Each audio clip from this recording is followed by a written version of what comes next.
Hey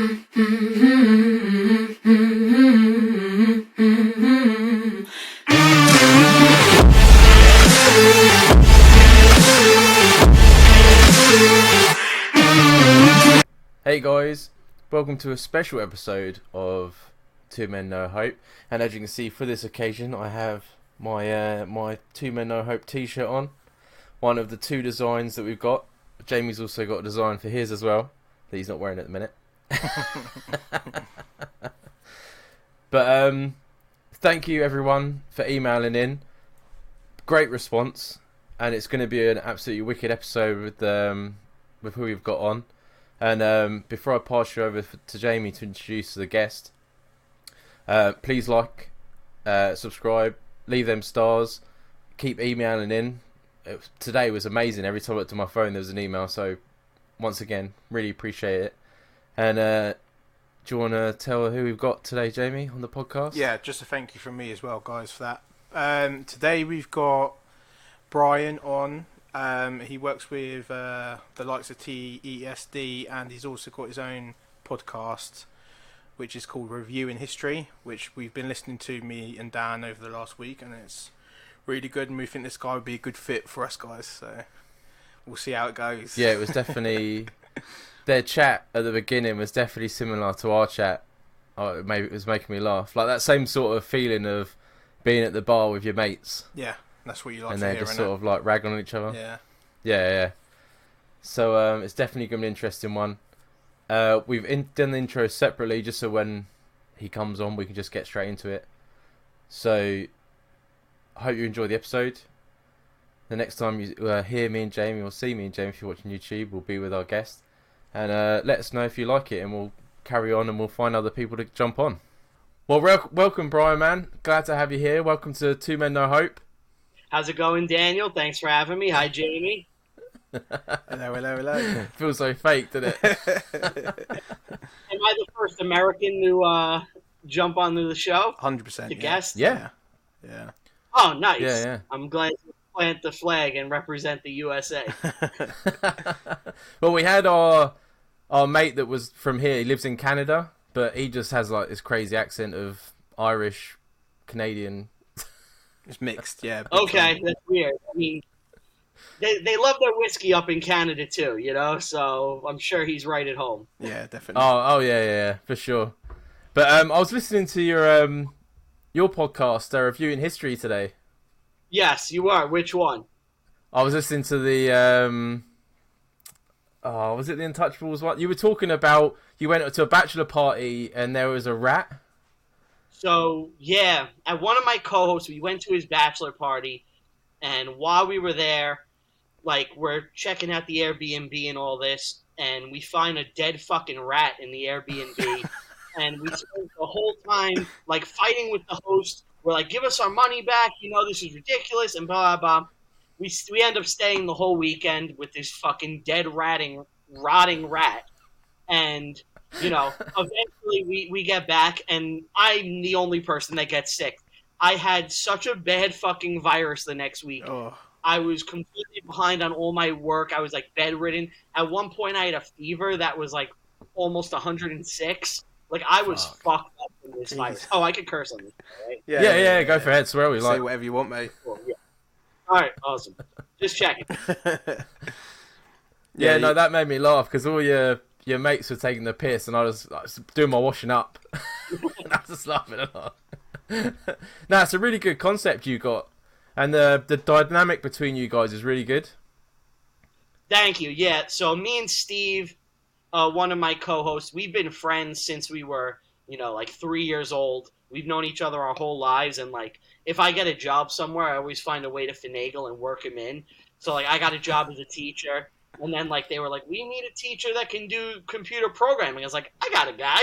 And I went and I was like, he's like, I really don't kind of want to do this. I was like, yeah, you do. Come on. And he works at my school now. And Anthony, you know, we became friends after working at a restaurant in 2006. So we've been friends a long time, too. And, like, we're big talk radio people. Like, we used to listen to Opie and Anthony together, and, like, we would just play video games. Opie and Anthony was an American, like, radio show that lasted long time here. I don't know if you guys know them or whatever. I but recognise the name, but I don't recognise. they were huge. So like you guys have heard of Howard Stern? Yeah. Uh-huh. They were like his main competitor in like the late '90s to like the mid 2000s. So like he was on Sirius satellite radio. They were on XM, and they competed against each other. Oh. And we would listen to them all the time, and like just like the way they spoke and like that sharp banter, we kind of took that ourselves, and that's just naturally how we are. So we had a podcast years ago, and it lasted a little over 100 episodes, and eventually it just became a thing where it was like we just didn't meet that much. It wasn't consistent, and like we were just sick of talking about politics, and it was like, all right, this needs to die. Yeah. And we killed it, and it just died, and no one thought about podcasts, and we all went off. We did our own thing, and then last year around January, I was like, I need to podcast again. Like, I love podcasting. Clearly, I love talking. I think you guys have said like, but I love talking. I love podcasting, and I was like, let's do a show.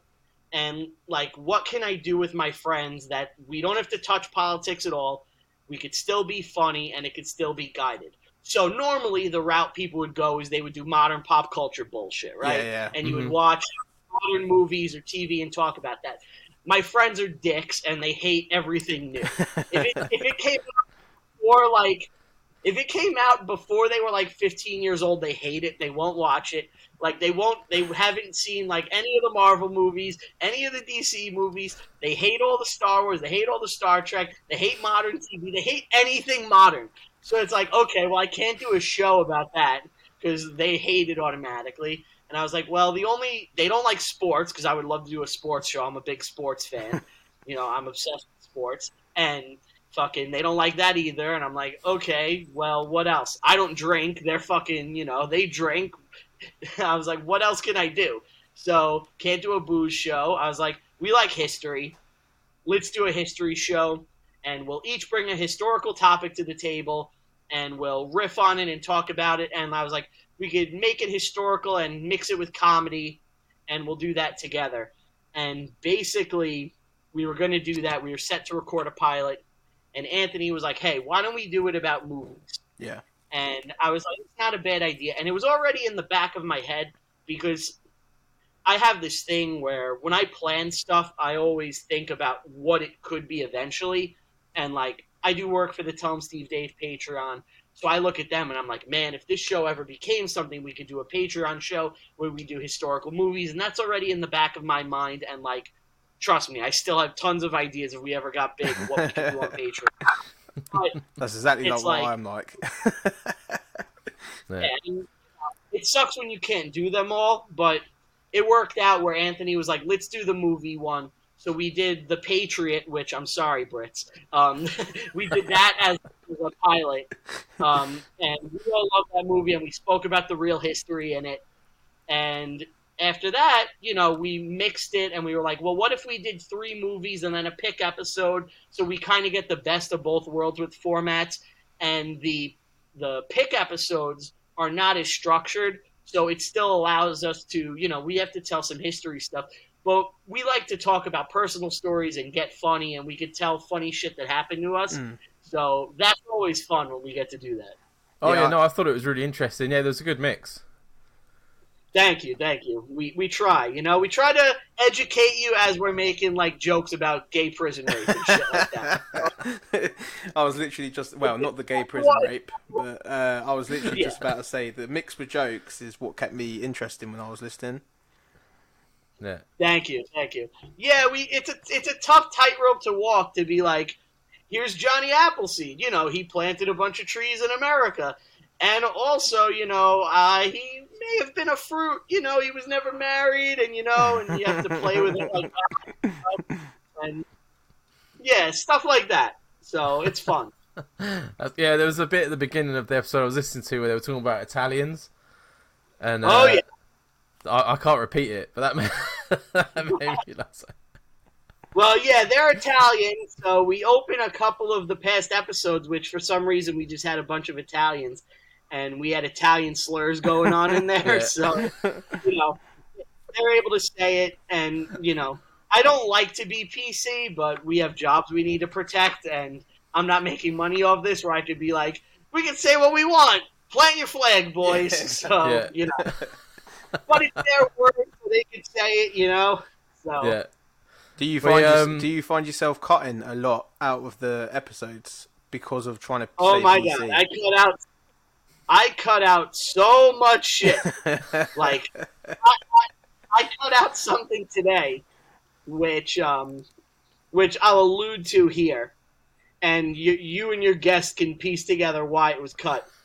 So, so me and Steve are teachers, and Anthony, our co-host, just flatly at one point, based on almost nothing, just turns to Steve and goes, "You're a P.A. blank," and it ends with an O. Well, out of nowhere, and it's like it's funny, and we all laughed. But when you have this job, it's like all it takes is one fucking parent to hear that, and like they're like, "Well, he's not finding it funny," and blah blah blah. So it's like, we're better off just cutting it, stay safe, keep our jobs. No one needs to lose their home. Yeah. But it must be hard to balance, shit like that, especially being a teacher. It's shit like that that's so fucking funny. And when we did one episode that I love, it's one of my favorites. We did 42, which is the Jackie Robinson story, the first African American player to play in Major League Baseball after the color barrier was instituted, right? So for people that don't know, I don't know if this happened in soccer or football for you guys, but was there a ban on like black people playing in like your As leagues? far as I know, no, maybe. But it was a big thing. Well, we didn't have any. We didn't have slavery here, so it really was. But so in that movie, there's a scene where Alan Tudyk drops the N-bomb. No joke, has to be like 100 fucking times. And it's like, okay, well, how do we joke about this? And we made the racist jokes, but we did it like coming out of Alan Tudyk's character's mouth. So we figured we could play with stuff as long as we're accusing other people of doing horrible shit. Yeah. You So, did the Robert Downey Jr. in Tropic Thunder. That's basically what you done. We attributed it to another guy, so we got away with it a bit. Yeah. That's brilliant. So like, I was thinking when we spoke a little bit on Zoom, and as we were leaving, you made a dick joke. So I was thinking to myself, we'll start off strong. I had a business idea because I was on YouTube watching weird stuff, and I was like, I said to Jamie, I was like, could try and get some funding from you guys. So I was watching this YouTube video. I watch a lot of stuff about like Japan because they're weird over there. They gadgets and but the one just threw me off, right? So boba, is it boba, like bubble tea? Oh yeah, yep. So it looks like a takeaway cup, and it looks like boba in it, but it's actually a fleshlight. Oh, this is a good disguise. But I wondered where the fuck you were going with that. I was like, what is he talking about? But when you take the top off, there's just a hole. There's not.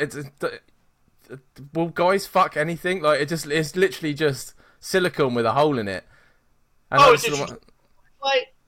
Yeah, like a proper fleshlight. Yeah. Oh, I mean that's handy. I mean, you're on the train, you're bored, you don't want people to know. Your train exits, you're like, there's no one on this stop for like 20 minutes.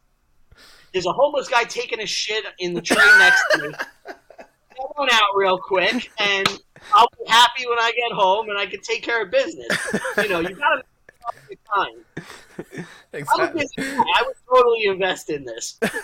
So I was thinking, I was like, so why isn't there like a fruit and veg section of the fleshlight industry? Yeah, you got bananas, you got eggplants. That all fits. You can hide it in plain sight in the fruit bowl, in the salad drawer of your fridge. Well, so the problem with that is that it's cold, right? Yeah, that's what I was thinking. So you don't want it cold. We need like somewhere warm. Like I'm trying to think of like a nice warm spot. Like not your oven. Microwave is too weird. Like if it was like in the summer, you put it on your windowsill, like maybe in a pot of flowers. Let the sun beat on it, gets it nice and warm, room temp. And then you take it, you do what you got to do, and you have fun. I think the fruit bowl works. That's on your dining room table. It's near the window. That's a perfect spot too. It blends right in. Could do it. Yeah. You could do For it the with Japanese, curtains you've open got as well, couldn't you? You've got grapes. It's small enough for them, isn't it? The grapes are actually anal beads. Oh, shit, I didn't even think of that. Yeah, because they're all tied together. So you bunch them up like magnets. See, Brian's branching out now. He's branching out.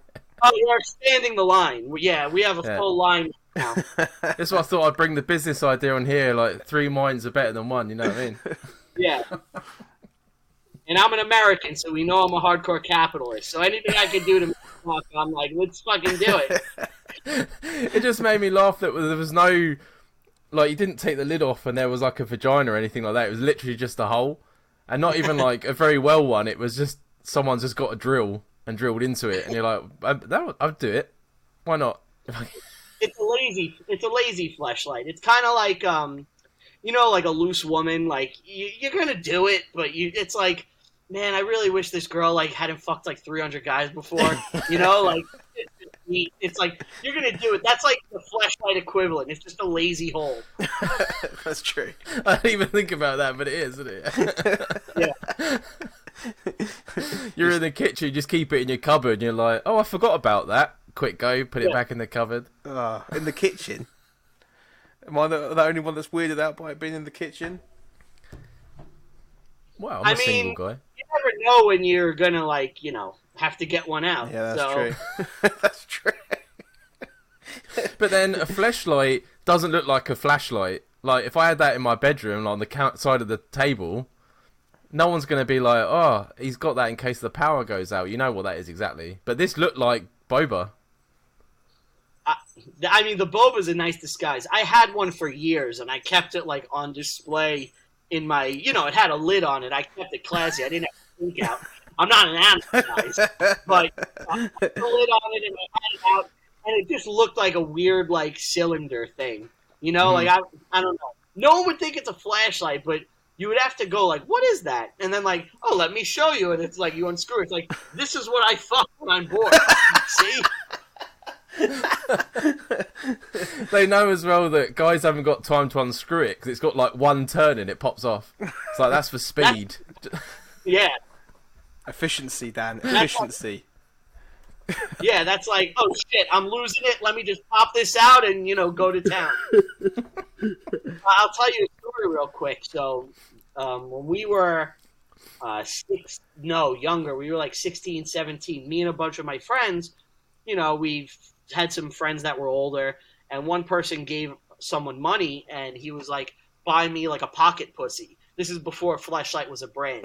And it was like this little pussy, like a fucking portable one, and it had this like this vibrator in it. So it was like a vibrating pocket pussy, and like they gave it to him. And I remember he went into the woods to fuck it, and like we came out and we were like, how was that? And he's like, oh, it was great. He got poison ivy all over his legs, walls, his dick, everything, because he sat in fucking poison ivy fucking this pocket pussy. I couldn't even imagine what that looks like because how could it be a pocket? Like, does it go straight through? It doesn't go straight through. It's like probably like, let's say it's like this wide, Okay. As far as depth, like it's not big. It's not getting the whole thing in, but it has enough, and there's like a little vibrating sleeve there. So it would go like this, I guess, and when it's vibrating and you're in there and you're a horny like teenager, it does the job. But listeners, if you're gonna fuck a pocket pussy in the woods specifically, make sure there's no poison ivy. Check. I'm sure there's some sort of rhyme or website. And be safe and responsible when you're using your pocket pussy. All I can imagine is like a woman walking her dog and just watching this fucking teenage boy from a distance having a going to town on a fucking pocket pussy. I love that we're 20 minutes in and we've already spoke about dick. I think that's a record from it. Well, I'm happy that I brought the bar lower. I love lowering the bar. That was great. That was fully on par with our stories. That was absolutely brilliant. Yeah. So you will find out from the emails that we get from the listeners that this is very much Oh, the yeah. tone. We've got the tone of the whole thing. we've got That's some great. belters. I am very excited for the emails. I really want to listen to what you have to say. So Jamie was at Oktoberfest. They do like obviously not the proper one. He had one down the road. But They don't do you the had proper some... Battle of Britain. You guys fucking made sure. Yeah, so Jamie would have been too drunk for that. I wouldn't have made it. I barely made it through this one. So what happened was, before COVID, we booked to go Munich to go to the real proper shindig, but obviously that didn't pan out. So we cheaped out and found one that was like 30 minutes away in a tent, and it was like really put together well and really really good, but the mixture of age group and the amount of us that can't drink just went to shit pretty quickly. So it started at 11, finished at 4. We drank probably about 6 or 7 steins each, which would probably be about 12 pints of beer. And it was all like doing like the whole dancing and doing everything that you should be doing. But then we decided it would be a good idea to go to the pub afterwards. So everyone's already had a skinful, and I was standing outside having a smoke, talking to my mates. What's a skinful? Skinful of beer. So like, you're absolutely rammed full of beer, basically. Yeah, you're at your top, your max. Like any more in it's gonna go over. Yeah, we shouldn't have been drinking anymore. Yeah. Okay. I never heard that before, so I was like, all right. And I was standing there chatting to one of my cousins, and I'm having a beer or whatever, and all of a sudden my uncle just fell straight down onto his own face. Yeah. He's an avid listener, so he's got to be laughing when he listens to this. And he cracked his head open, only a little bit, but at the time, because we were drunk, it was very dramatic. So I like come over, bearing in mind I've just finished a first aid course, yeah. So I thought I was first aid number 1. Yeah, moving everyone out the way. I was like, "Can I get some space? Can I get some space?" Yeah. And I put pressure on his head, and I was acting as though it was spurting blood, but it wasn't. He was totally fine. And I was like sitting there on my knees, and then all of a sudden I turn around, my mum has turned up, and I was like, "Who's his sister?" I was like, "What the fuck is going on?" I started like thinking I was tripping balls, and I was looking up at her, and I was just like, "Mum, he needs to go to hospital." And then like I carried him to the car. And my mum took him in the car, took him straight back to home, put him to bed. And that was the drama of the day, really, after that. Then That's heroic, man. Everyone kept congratulating me on being such a good first aider, and I was like, yes, I am. Yeah, not everyone gets to, carry someone up and protect them after a wound, especially a loved one, and you get to lord that over him for the rest of your life. Yeah. Like, I didn't think about that. Yeah, it's very true. Like, I don't know how old he is, but wait a couple years and be like, you're probably getting ready to write your will. Remember that time you cracked your head. Just remember Jamie a bit more. Yeah, that's what I'll be like. I'll just show him my badge every now and then. I'll just be like, do you remember this? Do you remember this? What did you go to? Why are you in the first aid course? Oh, literally just something to do with work. Like that, we discovered that in my area at work there wasn't enough first aiders, so I thought it'd be a brilliant idea to go and do it. But I didn't realise how socially awkward I am until they started getting me to put bandages on random people that I only met a day before. I was like, the anxiety out of lockdowns just come out of nowhere. I was a state for a couple of days. But no. It was an eventful night. I ended up getting in. I think we was drinking from 11. I got in at 8 AM the next morning. So it was I'm too old to be drinking like that. I'm way too old to be drinking like that. The whole of yesterday was written off. Right, so we told everyone you were coming on, and we told them to get their emails in. So we got 4. We got 2 semi sort of not serious ones, but and then we got 2 ridiculous ones. So I'll do one or the other, so it's not Yeah, we can mix it up. Yeah. So we got this one. He wants to stay anonymous. Okay.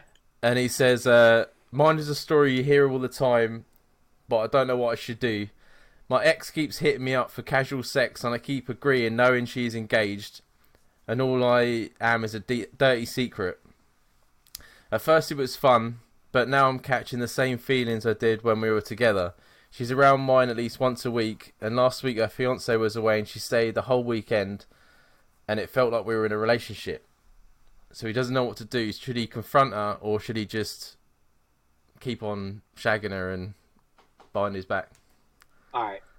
I'm going to tell this guy what he needs to do. Do it. And I'm not going to play around. I'm not going to tell a joke, I swear. What he needs to do is find another chick to fuck. Mm-hmm. Right? Because right now, the pussy is the valuable commodity, right? Mm-hmm. And as long as that is his only source of pussy, which I'm assuming based on his email, especially if he's catching feelings, it gives her too much stock. Now, he is not her only source of dick. And also, she's the type of person that will cheat. So you're going to get back with her, and she's just going to cheat on you with this dude probably, and end up leaving you for him anyway. So what you need to do, keep fucking her, draining your nut, work your dick in. Don't go stagnant, but go out there and try to fuck other chicks too. Like try to fuck as much as you can to the point where there's someone else that you enjoy fucking enough where you're like, yeah, I'm done with Suzanne, whatever her name is, and move the fuck on. But until then, keep busting your nut. And, anytime you see, a Facebook picture or something of her and, her fiancé, just be like, you're kissing her. She just blew me yesterday. Just take that little satisfaction, Or, if you really want to be a shit star, you go to him and be like, I want to be an honorable man, and I want you to know your girl a hoe. I'm fucking her. Blow up the whole fucking lies with the truth, and it's actually kind of a nice thing to do if you think about it. Because I don't know, if someone was fucking my fiance, I'm married now, but if someone had been fucking my fiance and they came to me and been like, "Hey, dude, I'm tapping that ass all the time, and you're just you're eating jizzed in puss every night," I'd be like, "Thank you for telling me. I'm really not mad at you. I'm never mad at a guy for, doing what, our instinct is to do, fuck. I'm mad at the partner who's responsible for that. So, for me, I'm telling the guy, if I really wanted to blow things up, I'm being honorable. And I wouldn't be mad at someone if they told me, personally. I'd be like, I understand, and, I would just sever all ties with that girl. Which I know it's hard to do for a lot of people, but I do think that's the honorable thing. It definitely mate, is. I think you hit it right on the head there. Yeah. I think that was absolutely spot on. Thank you. And I would do the same. I would keep having sex with her, and then, like you said, find someone else. Because that's the thing, yeah, like you say, if she's the only one, that's where the feelings come from, right? Exactly. So if you got multiple, then no, absolutely, 100%. See, I'm on a slightly different vibe because, as you know, Dan, when I was a single guy, I was a fucking psycho. So there was no way I would have been able to handle knowing that she's going back to the other geezer. So I would be like, right, it's either you finish it with him or you're with me. I'll be like, as you said, I know that now that she's a cheater, so that would put me off, and I'll just be like, there's no one winning in that situation other than her, innit? Because she's getting double dick right now. She's getting a double-decker bus of dick, yeah? So... So I'd be like, she's the fuck winner. that. Yeah. She's the winner right now. The only way she is not the winner is if you blow up her life. And make her the loser. And I think I'd end up doing that. I think I would end up doing that. And I do think that's an honorable thing, honestly, to tell the other guy. But I'm going to beg this listener, like, seriously, dude, no matter what you do, like, anything, if you don't tell the guy and you stop fucking or whatever, do not get back together with her. It is going to fucking ruin your life. Yep, 100%. Like, do not do it.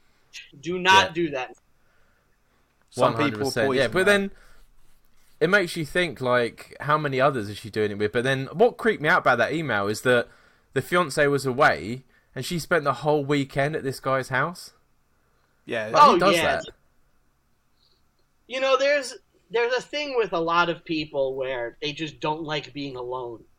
And, you know, if this girl has the opportunity to be with someone for a weekend rather than stay in a place alone, she's clearly going to take it. You know, it just happens to be someone she used to date and feels comfortable around. And I think as well, scary, man. I think as well, like, she is like using the fact that like, this listener's still interested, and using that to like basically get away from the boyfriend for a night, a week, or a day, a week, whatever she's doing. She's basically conducting like a dating relationship with this geezer while she's still having. She wants a pie. Not a pie, a cake, and eat it, basically. So do you know what you should do? Block her, innit? Block her, delete her. I am of the belief, 100% of the time, anytime you break up with someone, you immediately have to block their number, delete them on all social media. Like, if you're not doing that, you're tormenting yourself. And like I dated a girl for a while. She was Irish. She was here as an au pair, and you know, I fell in love and I did the whole stupid thing. And then she went back home to Ireland, and, you know, I was crushed.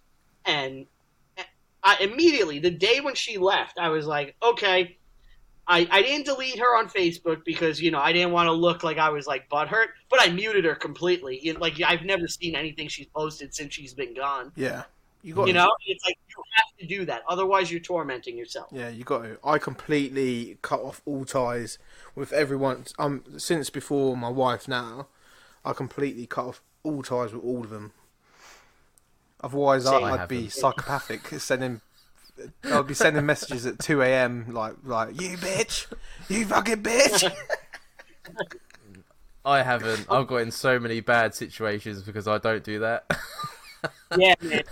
Just do it. Like, it feels so much better. It's like they're out of your life completely. You don't have to think about it because you're tormenting yourself enough. The last thing you need to see is like you're at home with like a bowl of mac and cheese. You're sitting there in your underwear watching The Simpsons, and like you see her out with like 10 dudes and shit, and she's like having fun, and it's like, oh my fucking god! Like, it's the exact opposite situation. It's a nightmare. Like, put a fucking gun in my mouth. I'm so glad I avoided that for years. But Absolutely.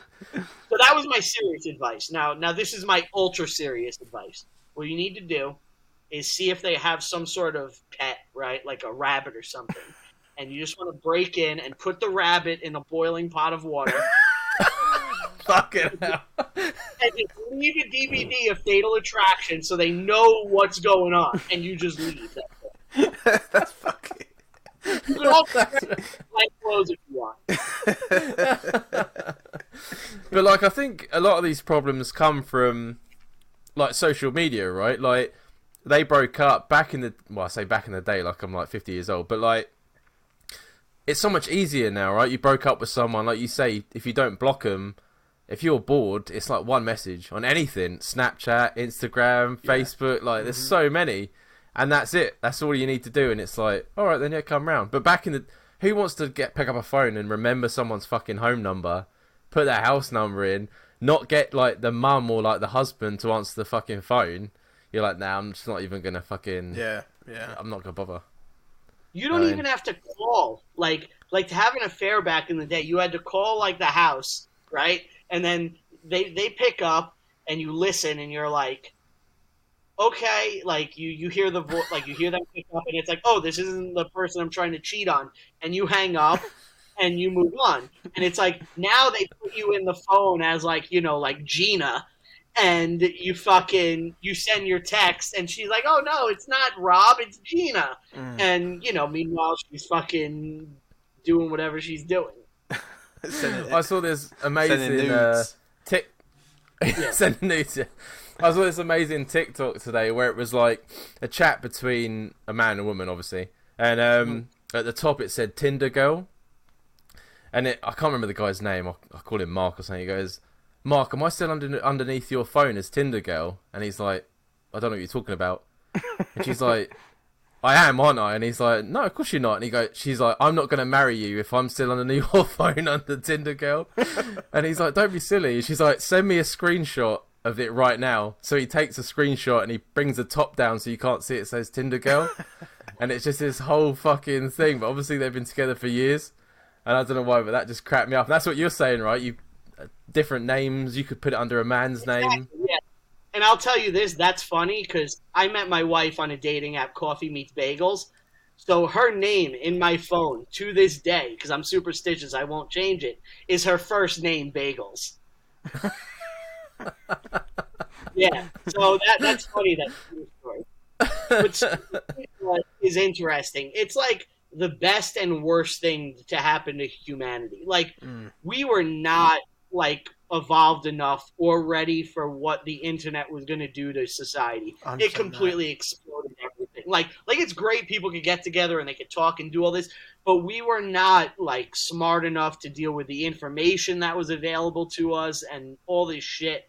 And like, you just see some of the dumbest motherfuckers all the time. It's like, yo, how many times are you going to share a stupid thing on Facebook that says like they don't have access to my information and think that works?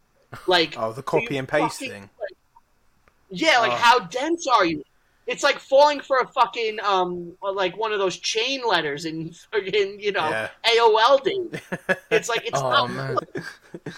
I haven't had one of them, and I forgot about them. Yeah, like the ones that say if you don't send it, you're gonna get bad luck for like 10 years or whatever. Yeah. Yeah. Now it's just a shitty Facebook post that everyone shares. Yeah. Yeah. Fucking hell. Do you know who's really bad for that? My mother-in-law. My mother-in-law will share, like, it could literally say anything, and if it says copy and paste at the end, it's getting shared, isn't it? She was, the other day, she was talking about Kenya. I was like, what is she talking about Kenya for? She lives in fucking Hertfordshire. Do you know what I mean? Well, yeah, like I have family members too. It's like I had to mute them because it's like I see your shit and like, and you're so fucking stupid. I'll type out like a block of like text, and I'll be like, I'll even do this on my statuses sometime. I'll type out a giant block of text where I'm going to be like, you motherfuckers are so stupid. You don't understand why shit's happening or why things are the way they are, and like you don't understand it. You're only looking at things on the base level and not realizing that it's like because this happened and this happened and this happened and this happened. And I'll type out a wall of text and I'll just be like, I have to delete it. And I delete my text and I'm like, I had to mute people because I'm just like, I can't look at these stupid motherfuckers anymore. It is hard, man. It is hard. Like, the mute function is great. Like, right, so saying about being busy then, we got a follow-up email. Okay. Right, so this guy says, I am feeling a serious sense of impending doom the past week or so. I've never felt so old. I am 31 and a happy marriage with 2 kids. And I've had the rare, and I mean rare, opportunity to go out with mates the last 2 weeks in a row. But I've turned them down, and now I feel like I'm a letdown and guilty for it. I just can't be bothered wasting a weekend hungover while dealing with kids, as well on top of the last time I was out in the city I felt old as fuck. Am I miserable? Do I suggest a night out on my own terms, or am I just past it? You guys seem to enjoy yourselves still, but does it take its toll? Are we just missing being 21? And you're really busy, man. Like we spoke to you before, and like you're just on the go all the time. So how do you still go out and drink? I know you don't drink, but I mean, do you still go out like meals and? So, it's weird for me. So, what I've tried to do is to make the projects I'm doing fun, right? So it's like, all right, me, Anthony, and Steve, it's like, we're going to hang out and we're going to, we're going to do the show. And that's fun for me. That's hanging out. It's like I don't go out and drink. I've never done that. Like when like my friends, we were in our 20s and they would want to go to a bar, I'd be like, go do that, knock yourselves out, get drunk till you shit yourself. And I would sit at home watching movies or writing or doing something like that. It's like, I'm just not the person that's like wired like that. So it's like I kind of have two modes where I'm like an utter bum and I'm not doing anything but like sitting on a couch watching like every sport you can imagine, every movie, every TV show, and like I legit will fester there forever. And I'm not depressed doing it either. I just fucking like in an ideal world where I had like $1 billion, I would just lock myself in a beautiful room like that with like someone bringing me food as I do that. That'd be me. But yeah, but like I generally try to stay as productive as I possibly can.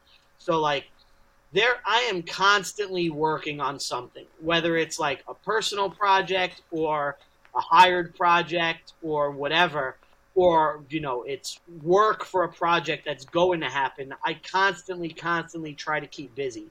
And when you do that, you have to sacrifice some things. So it's like, it's not all bad. Like sometimes my wife will be like, "We need to go out and see like my family, friends, and stuff," and it's like, do I really want to do that on my day off?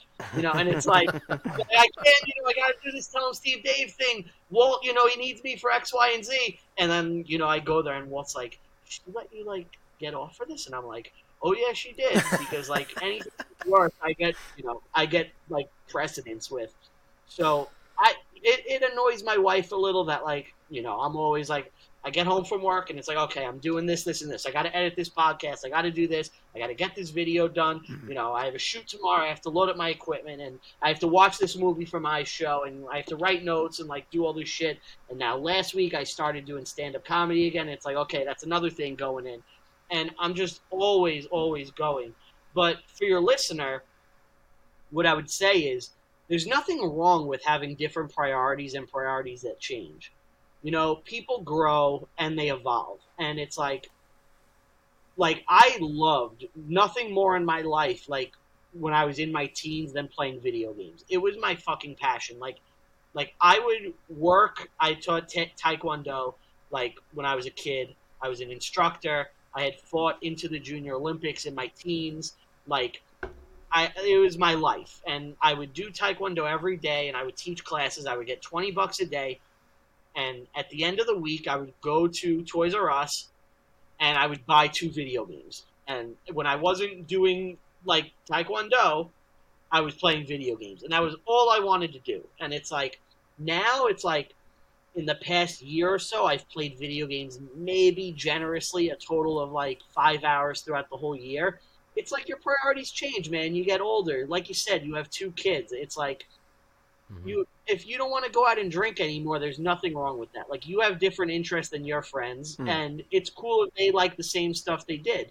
But if there's some things you like in common, like let's say you guys love a band, it's like it's cool when you get to do that thing that you both like, And if you didn't, you evolve out of things. People grow and they change, and an impending sense of doom is totally justifiable because. With the tensions in the world, a nuke could be dropped off at any moment. We all could be obliterated. 100%, yeah. So don't even think about that stuff. Just, try to have fun, live your life, and, the things you do like with your friends, try to plan it. I'm a planner. It's how I'm wired. I'm always planning shit. So it's like I don't see my group of friends that much anymore. So I try to do big events that get everyone together and we could all get in one spot. So that's a good idea. Every 4th of July for years now, it's over a decade. I'm sorry, Brits, 4th of July. Big day for us. You guys are like, fuck, we almost had him. We don't even think about it, to be honest. Yeah, no, it's just like, oh, is that day again? Oh well. Oh, all the gangs are going to be assholes on social media all day. But so I try to arrange things. So it's like every 4th of July I throw a massive barbecue.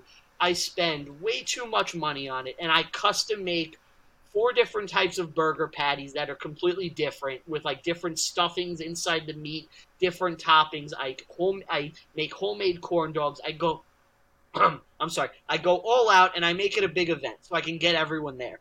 The Super Bowl, I try to throw a big Super Bowl party to get everyone together. The past couple of years, I've thrown a Christmas party just trying to get everyone together. And as I've gotten older, I appreciate those things so much more because, I don't see everyone the way I used to. Like there was a point in my life where I would see my friends every single fucking day. We would hang out, play poker till 3, 4 in the morning, drive to Manhattan to go to a Chinese food restaurant at 4 in the morning, come back to Staten Island, sleep, go to work the next day, and repeat. And that was our life for a long time, and it was fucking a blast. But Still Jamie's life. I'm 35 now. It's like I'm married. It's like that shit doesn't happen anymore. It's like, but when you can plan for a night like that, where it's like me and Anthony, one of the bands we love, they were playing Porcupine Tree. They were playing at Radio City, so we went. I went, and his family went, and afterwards we went to the diner we would go to every single fucking night after, and we were there until like 2 in the morning, and it was great. It was a nice throwback to like what it used to be. Yeah. And my advice for your listener: make those things special, and if you care about it, make them happen. You got to be the catalyst, and like if there's something you don't want to do, there's no shame in saying you don't want to do it. But if like you're like a big day at the movies is like my fucking cup of tea, and you guys all love whatever, Batman, whatever bullshit thing you love, or even if it's something you hate, like, hey guys, like we're all a bunch of homophobes. Wouldn't it be funny if we all checked out Bros in the theaters? It's like, we totally want to blow each other, like do things like that. You got to be the spark sometimes. Yeah, definitely. I think because I understand what they're saying, because when me and Jamie just come up to Edinburgh for my birthday a couple of weeks ago. We were in there's a chain over here that's like dirt cheap called Weatherspoons. Okay. And they had this amazing bar that was in an old movie theatre. So we were like, oh, we'll go in here. It was something like, what time was it, Jamie? Like 11:30, midnight? Yeah, about that. Something like that. And we sat down, and I swear to God, it was like us three, this old dude in the table next to us, and then just like kids. 50, 20-year-olds, yeah. And I was just looking around thinking, I'm way too fucking old to be in this fucking place right now.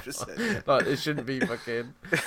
But, so I understand what you're saying. Like you're saying as well, yeah, if there's something you'll like that you can do that isn't revolved around being blasted, then do that. And that's not saying that's your own terms. That's just you guys coming to like an agreement to do something that's not getting wankered.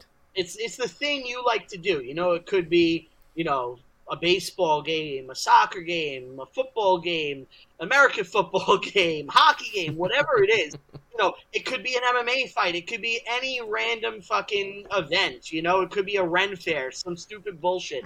Whatever it is, that you could find some common ground. With sports, they're great for that if people like sports. Hey, guys, I got cheap tickets. Let's all go to this game, For years, when I had Devil season tickets, they suck, so I got rid of the tickets. But for years, I would fucking, I would take people, and it was fun to get a group together and go. Jamie, you do that a lot, don't you? Like, you hold different parties. Like, you and Charlotte are quite big on getting people around the house. Since we bought the house, we host quite a lot. Like, I'm really into boxing, so I get a few of the guys around to watch the boxing. Of course, I'm into basketball. If the basketball thing's normally a late, because over here it's like fucking 2 in the morning when the basketball starts. Yeah. So when we do it, it's normally an overnight thing with a couple of the boys. But what I would say, because there's like I've got a few different groups of mates, and there's certain guys that I know where it will go too far drinking wise. So that's a once or twice a year thing. Do you know what I mean? Like Oktoberfest last weekend, that's all my family, which are big drinkers, big Irish family. That is a once or twice a year thing. Like, it doesn't need to be every weekend. Like, we're not 20 no more. As I said earlier on, I'm too old to be drinking like that. Do you know what I mean? And I think like doing the events thing, as you said, I thought I was good at barbecues, but obviously you're outdoing me right now, so I'm gonna have to up my game. That's an American thing. That's an American thing, right? Because we just drink. Like, if you go to a British person's party, it's a swimming pool full of beer, and then a barbecue with a couple hot dogs and a few burgers on it, and that's all the food you're gonna get for the whole night. Because with Charlotte's 30th, I did a load of food, and I was so proud of that. That food was good. I was like, right, that's the most I'm going to do for the next, like, that's my 5-year quota done now. I'm done. Well, as Americans, there's a couple of things about us. Like, everyone knows we're really fat, we're obnoxious, we're loud, and we love excess. And, like, I love to embody all those things. I'm fat, I love excess, and, I love being a loud, obnoxious person. So, it's like the 4th of July is, like, awesome. I get to be patriotic, I get to be American, I get to fucking cook, like, burgers and pizza go back and forth on my favorite food. So it's like, I get to fucking do this cool thing, and, like, I get to make it special and have people show up and eat, like, something that I care about. And I actually, like, take pride in my burgers. So, saying about pizza, right? So in the last episode, me and Jamie that he knows where I'm going with this. Me and Jamie were at a controversy about. So being American, how do you feel about pineapple on a pizza? nah. Fucking hell. Hold on. Not only am I American, I'm a born in New York American, which means I'm the pizza authority. Yeah. No, pineapple on pizza is a fucking no. Thank you. No way. I don't care what both of you say. I'll tell you. So speaking of planning things, last week I put a pizza tour together for a couple of the Tell 'em Steve Dave guys. Me, Chuck Staden, who also does TSD video, Jimmy the Hair Guy, and Tom Milashevsky. He came out and we got pizza at like 6 different places around New York and Staten Island. It was fucking awesome. Mate, I'd love that. I'd literally love that. Yeah, I showed them. I was like, this is like this place, and this is this place. This is what you get here. And, like, I took them on a full fucking pizza tour. It was awesome. My brains out that night. I was on the John for, like, 2 fucking hours. I would do it again tomorrow. Yeah, for sure. That's always my problem. The next day is a fucking nightmare. I was going for a piss. Oh, there we go. Yes. So when you have your rowdy friends over, is your wife like, put the china away, hide it? No, Charlotte's pretty chilled about stuff. Like, what she worries about more is when I've got the family together, because my family's pretty crazy, can get pretty crazy. So the boys are pretty controlled compared to my family. But if the basketball's on, she gets annoyed in it because we're up so late, and if the Celtics are playing, I'm screaming. Especially like against Steph Curry last year, they were making me want to cry because it's like they fell apart. Final? Hey, that was the finals, right? Yeah, the finals. Yeah. Yeah, I'm not a basketball guy. It's the sport where I follow the least. I vaguely stay aware of what's happening and what players are good, but I really can't talk about it. I vaguely remember they were in the finals. Who's your favorite boxer these days? Tyson Fury. I knew you were going to say that. The only thing I don't like about Tyson Fury is he is a typical gypsy. Like, he has got so much mouth. Like, he speaks so much shite. Hey? Is that racist? Well, I'm Irish, so I could be part gypsy. I don't know. Right. So what's the deal with the gypsies? Like, That was a thing to come back to, wasn't it? I think of gypsy, and I think of like gypsy curse, like drag me to hell and shit like that. Yeah, that's Romanian. You're thinking of the Romanian gypsies. Okay, so what's like a UK gypsy? So the gypsies over here, like Irish. the likes of the likes of Tyson Fury and that, all descend from where Ireland got rid of their gypsies. And they come over to England because Ireland is like really strict for gypsies, like they burning down campsites and all that stuff. They weren't allowing them to be there, so they all come over here. Travelers. Travelers. Oh, I've seen In-Betweeners. Yeah. So the travelers are the gypsies. Aye. Yeah. Okay. Are the pikeys also the gypsies? Yes. Like in Scotch. Yeah. Pikeys is the racist word, I would say. Oh, yeah, fuck. Yeah. Oh, yeah. Yeah, it's like the slur, isn't it? Yeah, it's the slur. I see. Yeah. "Oh, we gotta get the I'm sorry, Brits. They're like, we gotta get the Pikeys, and I'm like, oh, I guess that's what they're called. Yeah, but that's why if Snatch is so like thing about it, isn't it? That's why they keep repeating it, because they know that's the I shot. fucking hate Pikeys. Yeah, fucking hate Pikeys. Yeah, as an American, you're like, oh, okay, but apparently they're dropping like the English N-bomb, and I didn't know. Well, yeah, but I remember me and Jamie both worked in the same sort of like supermarket chain over here. And every Halloween, the parents would take all like the traveller kids out, and they would stop out front of the store, and they would be like, "Oh, go on, kids, have a drink," and all the kids would run in, just take up a bottle of juice, and just fuck off. There's nothing you could do about it, and you wouldn't do anything either because the police they'll won't follow even you go home. in the camp. The police will not even go in the camp, so Nah, they them do can get whatever away they with want. whatever they want. And but Tyson Fury is like an elevated believe it or not, he's an elevated version of what they are. So, Okay. but yeah, still my favourite. He's like a gentleman's gypsy. Yeah, he's the gentleman's gypsy, I would say. Yeah. Okay. That'd be a Never good thought of it fighter, that way. right? Yeah, that would be, yeah.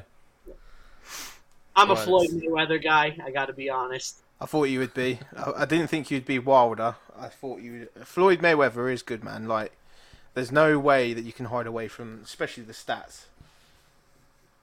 Like, I love that, like, you know, for however long he does it. And, like, you know, now everyone knows he's just going out picking bum fights. And, like, he's like, oh, you want me to go fight a random guy in Japan? Okay, I'll make, like, $300 million and walk away. It's like, we all know he's at that stage of his career, and it's fine. But, like, when he was actually fighting real people, it was fucking amazing. Like, no one touched the guy, like, ever. Yeah. For years. He was like super, super technical, and like to be honest, because I like the heavyweight division more purely because of the punching power. But Yeah. he could have a boring fight, but the amount of points that he scored, he'd be outscoring by tenfold. Do you know what I mean? They like, literally tenfold. So when I stayed up to watch him fight McGregor, and I remember that night I was blind drunk because it was like 3 a.m. here.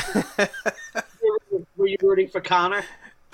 Originally, I thought he might have a chance, but then when I saw the first round, I was like, he ain't gonna fucking do nothing. I won so much money that night. Did ya? Fucking hell. Yeah. I won a lot of money that night. Fucking hell. He doesn't drink, but he gambles. Oh, I love gambling. That's my vice. Like, yeah, that is something where it's like, if I get going and I lose, I'm ultra competitive, so I'll just keep pouring in the fucking money until I get right. Which when you're in that mentality, it doesn't happen. That's like a Scottish mentality. They love a fucking key. They do. Yeah. Right, so... Sorry. So this guy says... I'm trying to keep all their names out of it, but they know who they are. Okay. So he says... I've just started a job in management after a promotion with the same guys I worked with before. They seem to be off with me now, and I don't have the same banter with them as I used to. I'm not enjoying the new role either, and considered asking to step back down. Am I overthinking this? Has this kind of thing happened, as I know you both have had similar roles? And did it ever come between you? That's for me and Jamie. But I think everyone goes through that, right? So I'll tell you, this is actually perfect. When I first met Anthony, we started at an Applebee's together. Do they have Applebee's by you? No, but I have been to one. They're amazing. Amazing! Yeah, well, considered to what we've got over here. Yeah, they're real good. Oh, wow. I can't... That should be, like, their slogan, like, Applebee's, amazing to Brits. Well, it was at Niagara Falls, you know what I mean? It wasn't exactly high class over there. Yeah, but here it's like, low-grade slop, practically. It's like fast food. And I love that you're like, oh, it was great. Well, so because I was visiting, wasn't I think I had a cowboy burger. I thought it was great. Yeah, look, I love slop. Like, I love fast food. If it was up to me, that's all I would eat.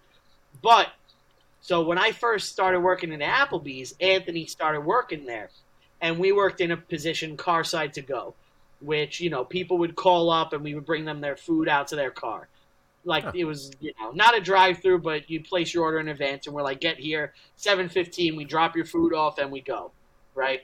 Like the girls used to do on And the that- roller skates back in the day. Yeah, exactly. And we would do that and run out to the cars.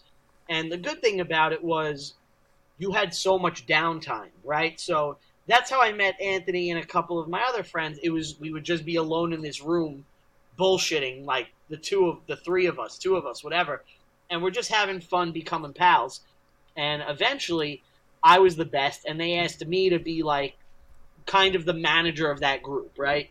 Like, I had to train new people and do stuff like that, and I got responsibilities. So what I did was I never tried to, like, you know, be like a dick about things. I kind of just kept things the same as much as I could, but I would have fun with it. So I would call up Anthony at like 4 a.m, and I'd be like, Tom wants me to make sure you know the menu. You got to tell me what's in the crispy orange chicken bowl right now. He's like, it's 4 a.m. I was like, it doesn't matter. You always got to be on your toes. What's in it? And, you know, he would have to tell me the ingredients of this Applebee's dish at 4 a.m. And, like, I tried to make things funner, but, like, I don't think it ever came between us, but I could see it being a problem for people. You know, like, power dynamics shift, but my advice, if it came with a significant pay raise, don't leave. Or look for a rival company that will match your pay, and then you could still be friends with your boys, and you're still making the money doing the same job somewhere else. Yeah, 100%. Yeah, for sure. Me and Jamie never had that. I think I'm at the mentality as well that if you're above me, then you're there because you're supposed to be there, and no matter how much, if we're bantering and stuff like that, if you ask me to do something, I'll do it. You know, but you got to know that where that is with that person. But I don't see, like, he's got a promotion and they probably either wanted it and didn't get it, you know what I mean, or something like that. Or I would never step down though. Money's money, especially now. Especially if I don't know if he's in the UK, but we're going through a hell of a load of shit right now. Oh, and if you're getting more money, the pounds in the dollar, the pounds in the shitter. Oh, yeah. Well, it was, and then we're not going to go into it because of that. Well, you don't even tell me the politics, but it's like it's not doing good. Basically, Russia has fucked us over, and they say that our gas and electric bills are like skyrocketing. Our petrol is skyrocketing, and it's all because pipelines are getting cut off through Germany, but not Ukraine, just that, etc. We at the minute, our government is done by the Tories, and they have just re-elected someone else because since they've been in power, they've had 4 different leaders. And we've just got this one, Liz Truss. She's been in for, a week and a half. She then tried to make it so all the richest people in the UK didn't have to pay as much tax, which then crippled our economy and our markets. So the Bank of England had to step in because our pound was about to become worthless.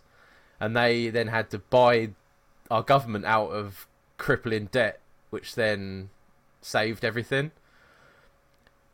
And it's just one stupidity moment after another that's just, we need a general election and change it. But you couldn't write a book at the minute.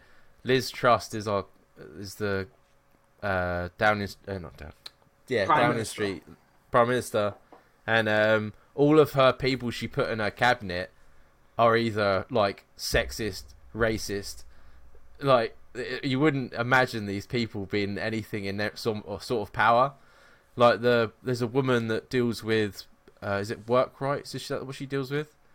And she's against gay marriage and like and she's like a proper homophobe. And I just think, how could that be in our government right now? Well, the way the Tories got in, we won't touch on this too long because obviously the listeners hate politics. But yeah, the way the Tories got in. To be honest, I have a curiosity because your politics are just so weird and different to me. Where it's the same with me with the Americans. I try to keep up a little bit up to date, but yeah, it's like the whole prime minister thing is so weird to me. Where it's like you elect a government, and then that government picks an individual prime minister, and it's so fucking weird. Where it's like, you know, like it's like so you just put a party and it's like, oh well, we didn't like this person, so now it's like this person, and it's like if it was American politics, it's like Donald Trump is president. Oh, he's been in office 2 weeks. We don't like him. Let's take it out. Now it's Chris Christie who's president, and it's 2 weeks, and like it just cycles through that, and it's like that's just so fucking weird to me that like it would change. It is stupid. And like, yeah, as it, like what I was going to touch on there was what the Tories got in on with. They come in with a small coalition with the leaders of Northern Ireland, and the leaders of Northern Ireland, DUP, are strongly against any abortion, any women's rights, anything like that. They're strongly against all of that shit, and our government got into bed with them that party got into bed with them just to get into government, and it's just ended up being a shit show.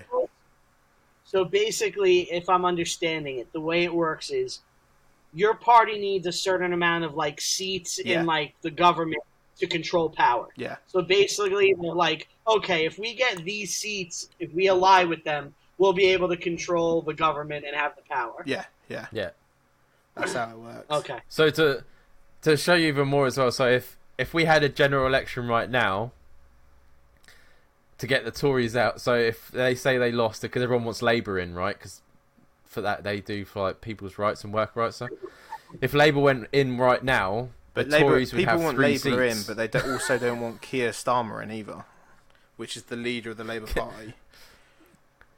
It's a Tories one. would basically have 3 seats in our government, and they would basically be non-existent anymore. If there was a general election. Right now, yeah. Okay, but they control the government, so they would never have a general election.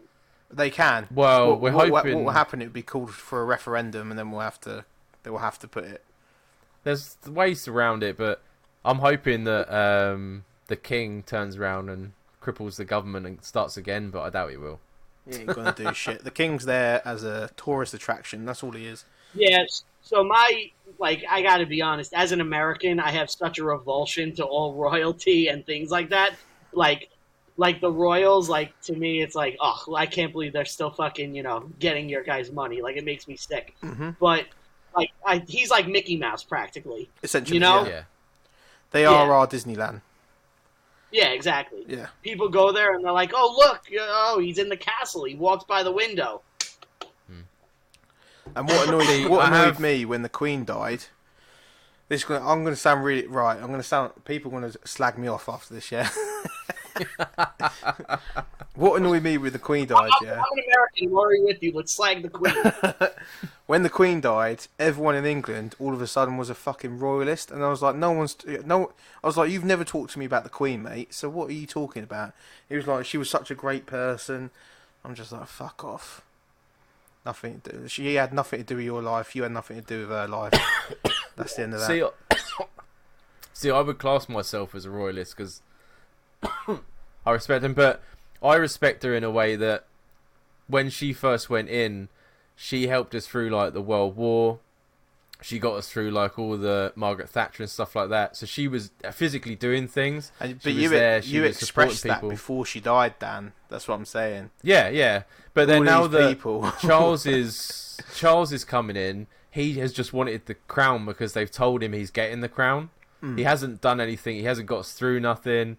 He's literally just been there as a name, as a Prince Charles. He's had scandals and things like that. The Queen was like straight and narrow the whole time. You know what I mean? I give her respect for that. Yeah, she was respectable. But has no one seen Game of Thrones? Like, it's basically that, but with no power. That's all it is, isn't it? Like I'm Team Meghan Markle. She's an American. I'm hoping that there's some scenario where she gets control, and it's like, America. No, I fucking no way. I would. I know that side of the country. I know you guys hate her fucking guts, and I gotta be honest, I don't give a shit at all. But again, I have to falls a little. I'm sorry. I would get in the sea and I would swim to another country if she fucking took over. There's no way in hell. There would have to be like over 20 people that died or something before he'd come into power anyway. Yeah. Yeah, Harry's like 19th in line or something. There's an American conspiracy that is basically Meghan Markle is going to run for president of America and become president, and then her husband would be, whatever his title is for you guys, and it would kind of be like, England is controlling us from behind the scenes. Yeah, that's like an American conspiracy. That's fucking but I don't insane, think isn't it? To think that. Yeah, I never even heard of that. That'd be crazy. I don't think it'll ever happen, but it is like a funny thing, Yeah, definitely. No, not a chance. But I would agree. Like, never step down from a promotion. Oh or shit! like I you forgot said, we were find talking another about company. that. Yeah, we've gone on the tangent.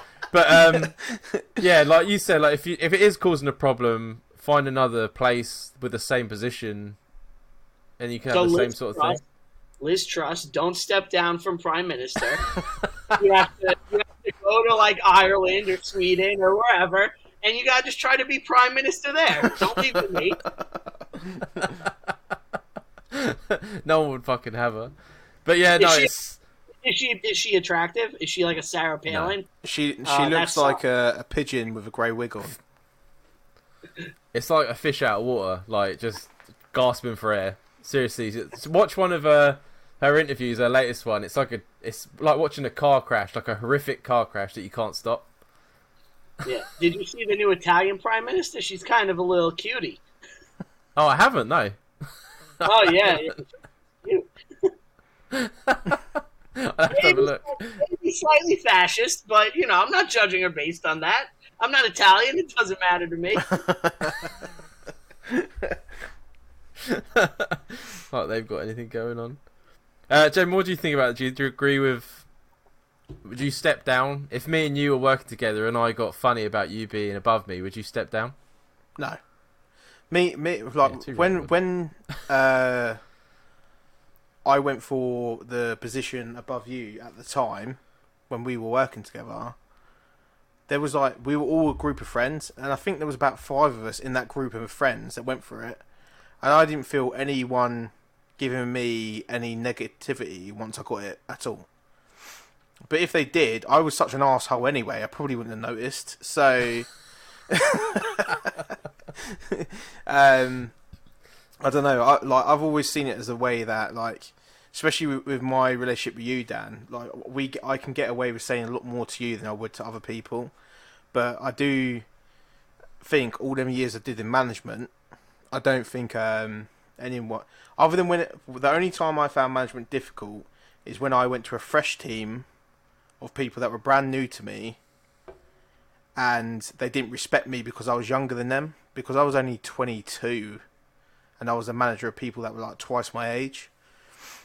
But other than that, I've never really had any issues. So I think the best thing to do is, if you really feeling like they are being off of you, I think speak to them. Speak to them as a mate. Don't speak to them as their leader, innit? And then tell them, if you're not my friend, you're fucking getting fired. Yeah, exactly. Yeah. Yeah. Remember, You be you shoveling hold shit. the power. Yeah, you like the economy's bad. You like fucking eating. Yeah. You're gonna be my friend, right? Have you seen how much the electric is costing this fucking month? Yeah. Do you want a job or not? But no, Dan, you know for a fact, me and Dan had a friend. And he was a good friend, but he would piss me off. Like, I would come in, he'd be on the opposite shift to me. He was in the same job role as me, but if he ain't done enough on that day, the personality I've got is I would tell him. I wouldn't let it eat away at me. I'd come in, I'd be like, why haven't you fucking done this? Why haven't you fucking done that? Etc. etc. I'd be nagging and nagging and nagging, and we're still friends to this day purely because I was honest with him. So I think that's what you got to be, innit? Honesty is the best policy, and honestly, if any of your friends are gonna drop you, they weren't even worth having as friends. Yeah, 100%. Absolutely. 100%. Yeah. Absolutely. Right, so I've left this email for last because Oh, I'm excited. it's going to take me a mouthful to read it all out. Okay. But I feel like all of it is necessary for what's going on, and I've got to try and not he's used names, but he doesn't want them to be said out loud. So I'm gonna have to maybe That's beep helpful. him out. Yeah. So he says, I'm a 30-something bloke living with my mum. She's no bother, and we get along great. But she had a charity day at the house where she invited some of her work friends over, and they all did an afternoon tea style event. I went out with a mate and ended up coming back early, as he is a pussy and has a girl that controls him. Story for another time. So I come back. One of her work friends is around my age, maybe 6 or 7 years older. We got chatting and exchanged numbers. She pulled a sickie and ended up coming over to the house. One thing led to another, and bing bang bosh, we were in the bed. He's got a bit English after that. Both having a great time, and we were possibly slightly hammered at this point too. We went as many rounds as Mike Tyson in his prime. She was as wild as a turkey on heat. Mike Tyson only ever really went one round. Yeah, he did. Yeah. Like 30 seconds. Hopefully, you're saying bragging. cumulatively. We won't hold that against him. But going through all this, I had noticed my mum had been home for around an hour and had enough of the loud sex. So she knocked on the door and told us to keep it down. This then struck fear into the woman I was with, and she started panicking and asked me to go speak to my mum, and then she would come out in a minute. So I reluctantly got up and spoke to my cock blocker, my mother, and then the girl followed me 5 minutes after.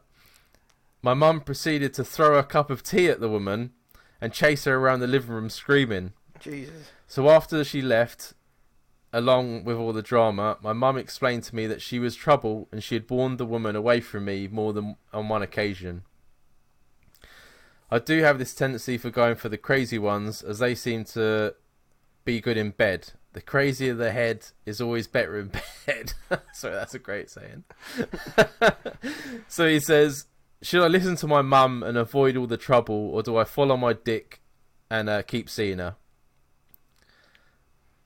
Okay. Definitely follow your dick.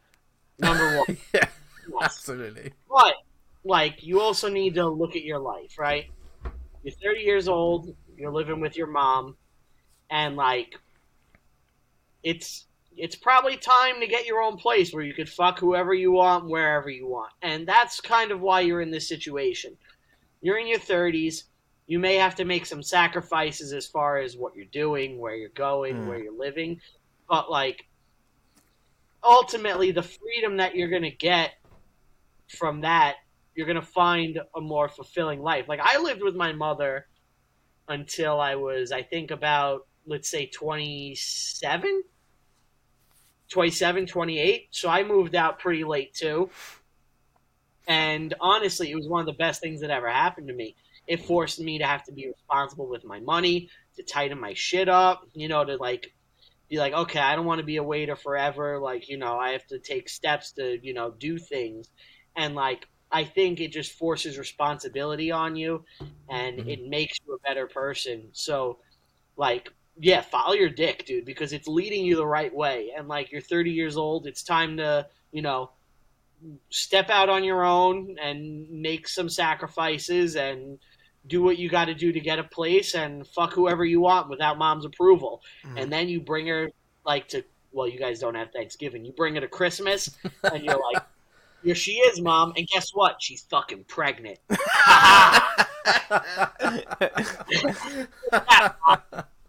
That's Mother's Day. That's a Mother's Day gift. Yeah, bring around Mother's Day. Let her know, innit? Let her fucking know. I agree. I agree with the craziness as well. Like, crazy girls are the best in bed. Mm-hmm. Like, I've very rarely met a normal one because I'm a crazy magnet.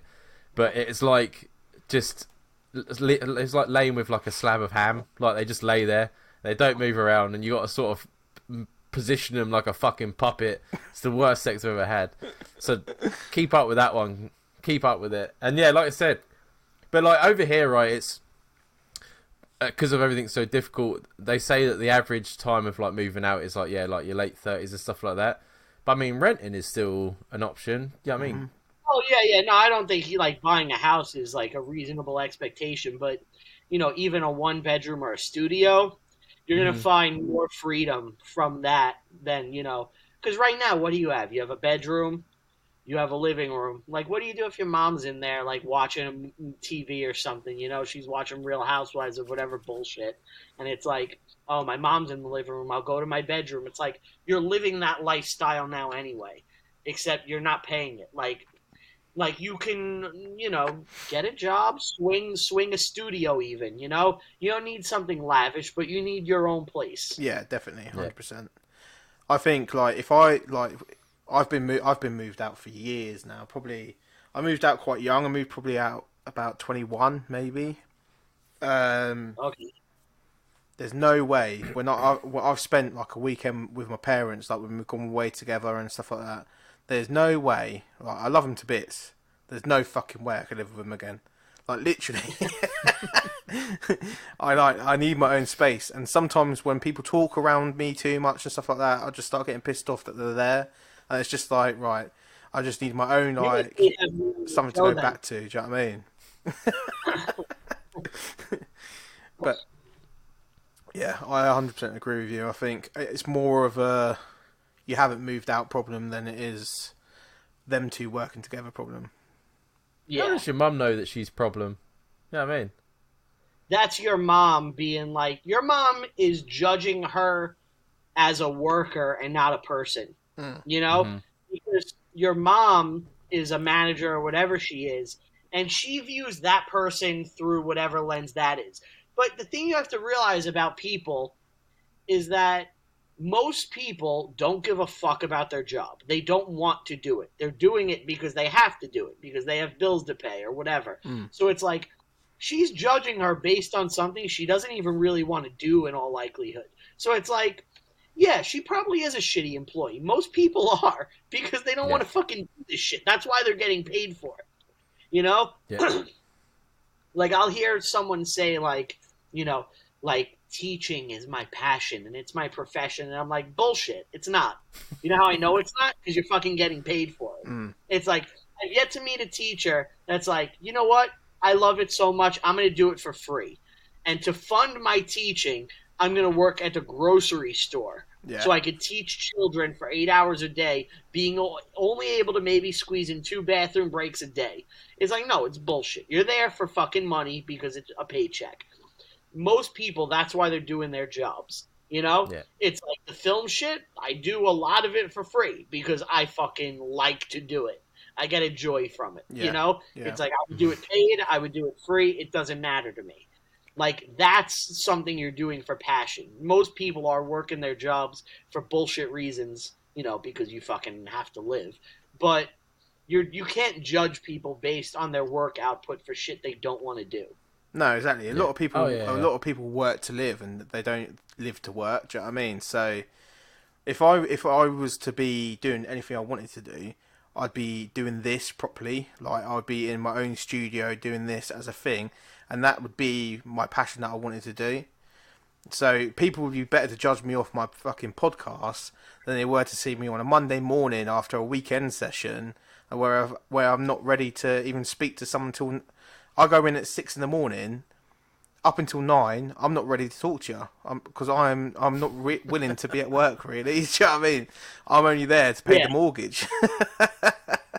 Exactly, I agree totally. It's like, look, I'll do what I gotta do to do my job.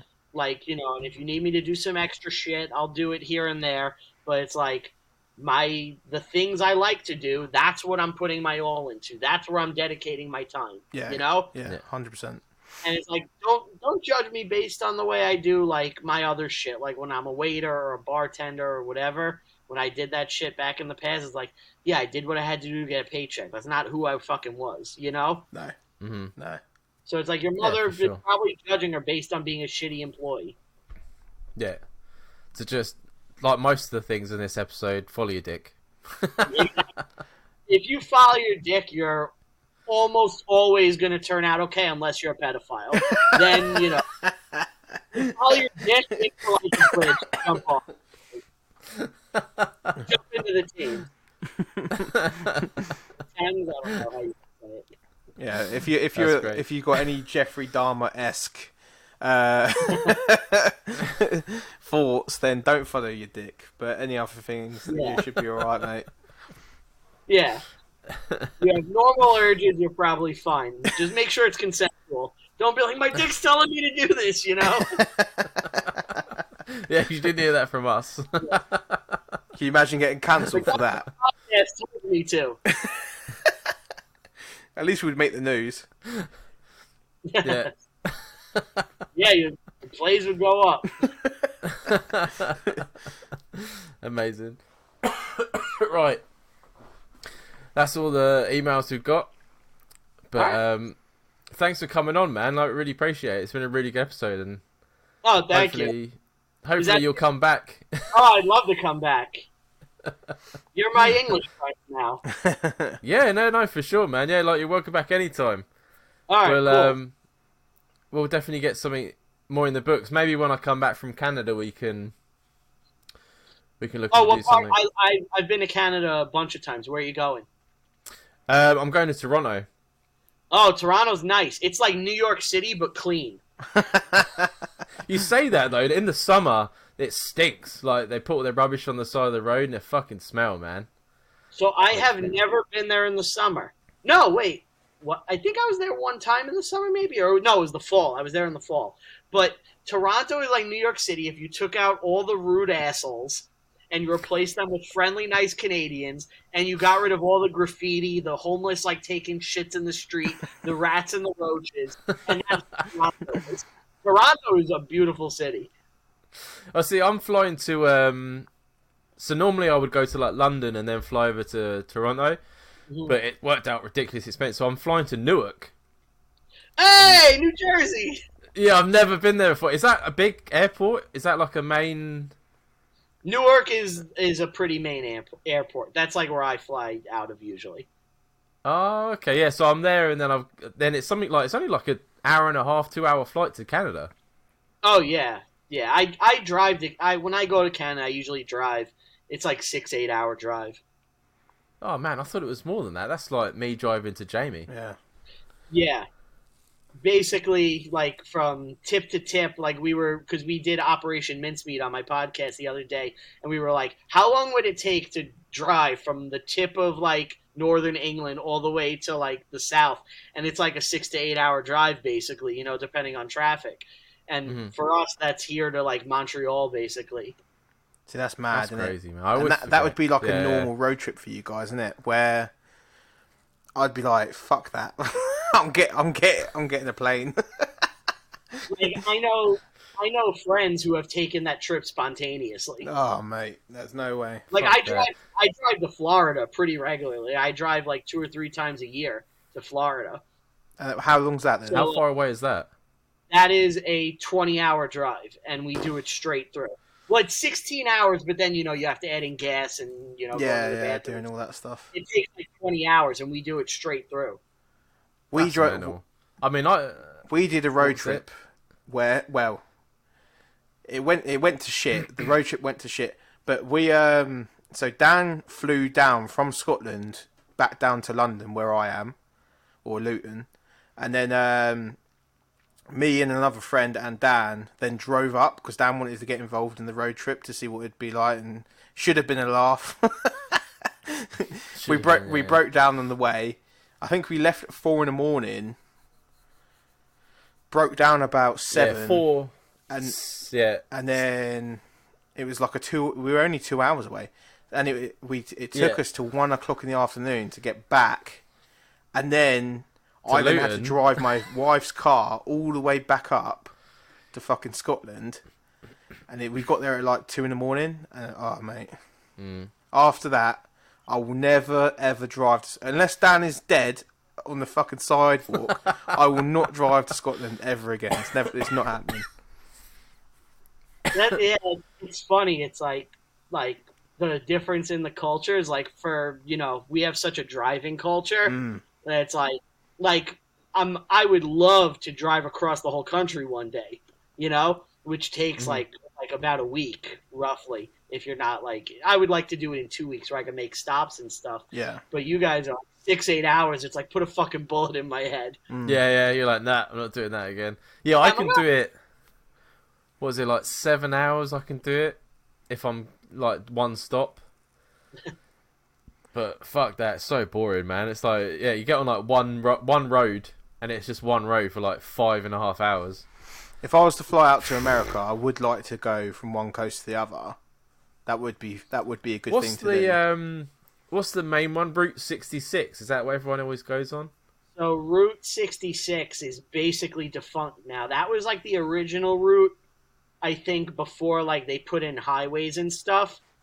And now there's like a different highway system. Like so for me to get from basically I-95 runs all the way up the east coast of America. So I could get from New York or New Jersey all the way to Florida just on I-95. And then there's one that goes across, and I always forget what that one is. But Route 66 used to be the route, but that was more like windy and stuff. Yeah. And now, you know, you take the highway and it's... You always see documentaries all like the Route 66 places like falling apart because there's no one fucking driving down it no more. Like, did you ever see the first Cars movie? Yeah. That's literally like what happened in America, where it's like, you know, you had all these towns that existed because of Route 66, and then once you take that away, they have no reason to exist, and they decay. Sucks, man. Makes sense. All that history. It's cool though. I like things like that. Yeah, me too. There's an English comedian, I can never remember his name, David Gorman. Okay. And he did so he does loads of different sort of like TV specials, but one of them was he went to America and he tried to go from one side to the other by only using family-owned businesses, so only like family petrol stations, restaurants. Oh, good luck. Things like that. Like a mum and pop. Oh yeah, he got something like 3/4 the way there, and then he just couldn't. I don't know if he finished it or not, I can't remember because it's quite an old special, but yeah, it's quite...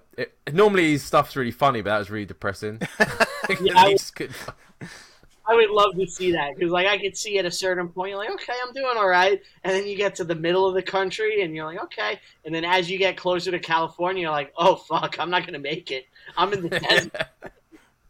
Just pure yeah, because desert. like the beginning is like, oh, he's meeting all these families and like hugging all these like old women that run calves, and then he's like been a vegetarian for something like 30 years, and he's so depressed that he's not going to get it done that he has a hamburger and he spends like 10 minutes of the film just throwing up because he hasn't had meat in so long. I'll see if I can find it and I'll get Jamie to send you a link.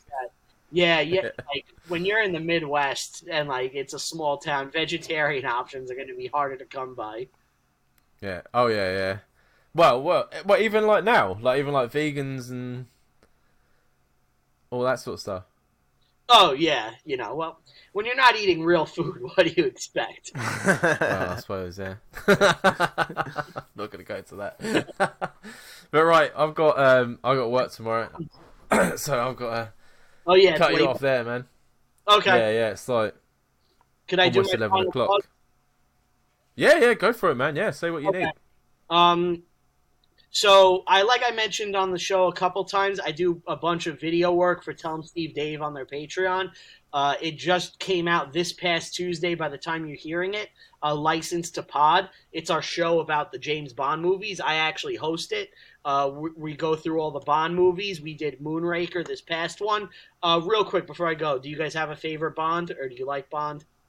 I'm a Sean Connery fan. That's correct. I'd probably say the same, actually. No, you were going to say Daniel Craig, weren't you? No, I don't like Daniel Craig at all. No, me neither. I think it's fucking terrible. He was my number 2. He still is my number 2, but the last movie, the way it ended, really fucking hurt like his standard. Yeah. I didn't even bother seeing it. You're not much. But definitely check out the Tell 'em Steve Dave Patreon. License to Pod is on there. Highly recommend it. Also, please check out my podcast, Reviewing History.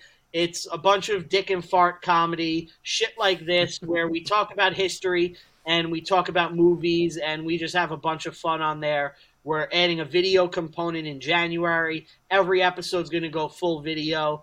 And if you're listening to this on my podcast, because we're taking the show and we're going to double feed it, so hopefully we get some cross listeners. Thank you guys for listening to us. And if you listen to my show, check out Two Men No Hope. And, check out Daniel and Jamie. And I'll be back at some point. Definitely. And thank you guys for having me. It was a blast. Appreciate it, Oh, mate. no, it's been great. And like we said, we love listening to your podcast as well. So we agree. Go check you guys out. And, hopefully we do some more collaborations. It'd be good, man. We keep this up. Oh, and Brian, make sure you say hello to Walt and Bryce for me. Thank you. I will definitely say hello to them. I'd appreciate that. I have no idea. You made a comment about Walton when we were doing the Zoom thing, and I said after Jamie, I was like, "Who is he talking about?" I was like, I didn't know which one of you was the Tell 'em Steve Dave fan. It's me. It's me. It's definitely me. Yeah. My brother loves Impractical Jokers. I've only ever caught a couple of them, but yeah, Jamie sent a message when he got the thing from you, and he was like, Dan. Literally, I've been listening since episode 1, innit? It's when you said that you was involved in Tell 'em Steve Dave, I thought someone's having me on. Oh, yeah. Are you on the Patreon? I'm not on the Patreon, no. I was, but I stopped doing it because I bought my house and stuff like that. But it will be coming back. Yeah, definitely. Because do you do what a lot of people do, where they just sign up for Christmas and they pay like the fee, and then you download everything for the year? Yeah. That's the problem. We need people like you to stick around so we keep doing shit. But I get it, because I would do the same thing. It's smart.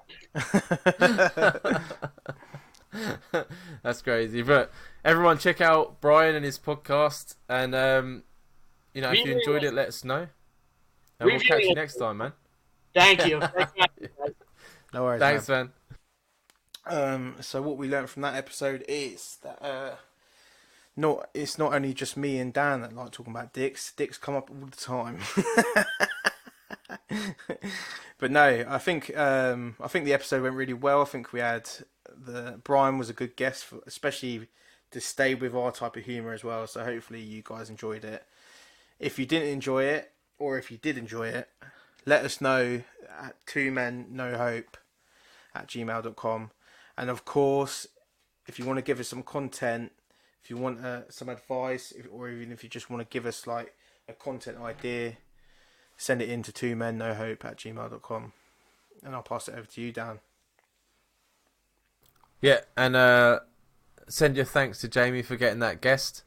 Like he said, I think we all got on really well, and I think it was a good laugh, so hopefully we'll have him back.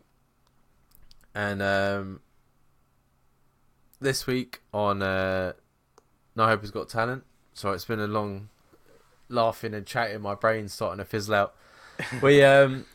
We've got, so before we had a band called Bluebyrd. I think that was like a couple of weeks ago, and we were waiting for their new single, and they finally sent it to us. So we told them we would play it, and we're quite happy to do so. So they've sent it. It's called Crystals, and they've sent us a small bio about the song, and it says, "Crystals is a gentle slice of modern folk that tells a fragile soul navigating a chaotic world, finding strength and solace through her belief in the power of crystals. Like all of us in these unsettling times, she needs to be held, but also to hold on to something to believe in. A delicate lyric is reflected through the acoustic lead settling that comprises Chris Rowley on guitar and on vocals, and Gareth Pask on keyboard." And then it says where it's recorded, and they've just been supporting the Christians, and they've been on festivals and touring all the way through the UK. So we're very lucky to get their new song, and we hope you like it. It's nice and relaxing after all that dick talk and and all that laughing. It's good to end on something that was a bit chilled out. So this is Crystals by Bluebyrd.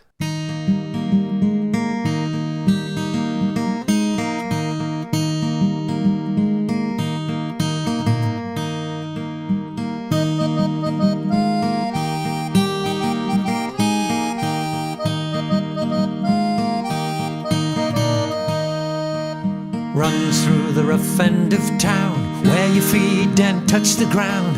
That's the place that she is found when she needs crystals. What costume shall the poor girl wear? What colour shall she paint her hair? Got to look right when she's there for the crystals. And when the world just isn't right, when she's too scared to think, she'll hold on to them oh so tight till it's alright. Ask her where her money's gone, she'll tell you she ain't got none. Ask her what she spent it on, lots of crystals.